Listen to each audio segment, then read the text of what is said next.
এই তুই চুরি করেছিস কেন রে? না স্যার, আমি চুরি করিনি স্যার।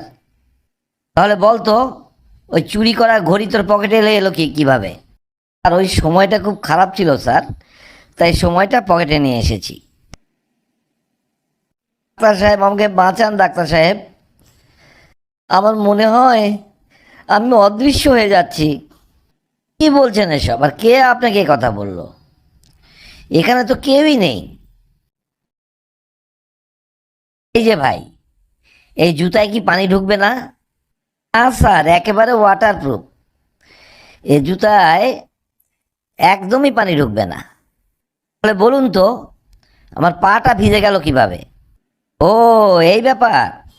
পানি জুতার মধ্যে ঢোকেনি স্যার, আপনার পাই বাইরে চলে গেছে। এই তুই যে বলেছিলি আজ থেকে ডায়েট শুরু করবি। হ্যাঁ, করেছি তো। ডায়েট শুরু করেছিস? তাহলে তোর হাতে আবার সামোসা কেন রে? আরে, এটা তো বিদায়ী পার্টি। আচ্ছা, শেষবারের মতো বলছি, সত্যিকারে বলো তো, তুমি কি আমাকে সত্যিই ভালোবাসো? কেন, তোমার বিশ্বাস হচ্ছে না? তাহলে শোনো, আমার ওয়াইফাই এর থেকেও তোমাকে বেশি ভালোবাসি। তাহলে পাসওয়ার্ডটা আবার আমাকে দাও দেখি।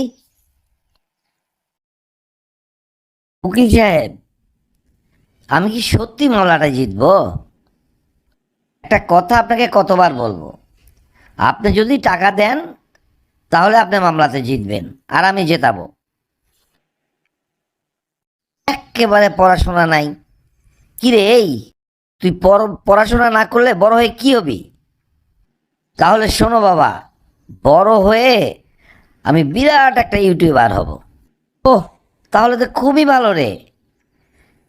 তুই এখন থেকে পড়াশোনা শুরু কর, যেন অন্তত ভালো কন্টেন্ট বানাতে পারিস। আচ্ছা জান, ধরো আমি একটা লটারি জিতলাম, তাহলে তুমি কি করবে? এটা কোনো প্রশ্ন হলো? তুমি লটারি জিতলে আমি অর্ধেক নিয়ে এখনই চলে যাব।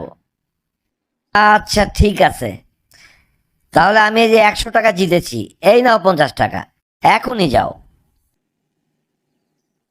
এই, তুই হোমওয়ার্ক করিসনি কেন রে? আর আমি তো হোমওয়ার্ক করেছিলাম স্যার। ওই দেখা দেখি তোর হোমওয়ার্ক, কোথায় তুই হোমওয়ার্ক করেছিস? বুঝতে পেরেছি স্যার, বুঝতে পেরেছি, আমি স্বপ্নে হোমওয়ার্ক করেছিলাম। বলে, ঠিক আছে, এই যে দিলাম তোমাকে রসগোল্লা, তুমি স্বপ্নেই নম্বর পেয়ে যাও। বন্ধুরা, এই ধরনের কন্টেন্ট অনেকদিন পর বানালাম, আশা করি আপনারা সবাই দেখবেন। আর সবাই ভিডিওটাতে লাইক কমেন্ট শেয়ার দিয়ে আর সকলকে দেখার সুযোগ করে দেবেন। তাহলে আজকে এই পর্যন্তই, ধন্যবাদ। সবাই ভালো থাকুন, সুস্থ থাকুন, আল্লাহ হাফেজ।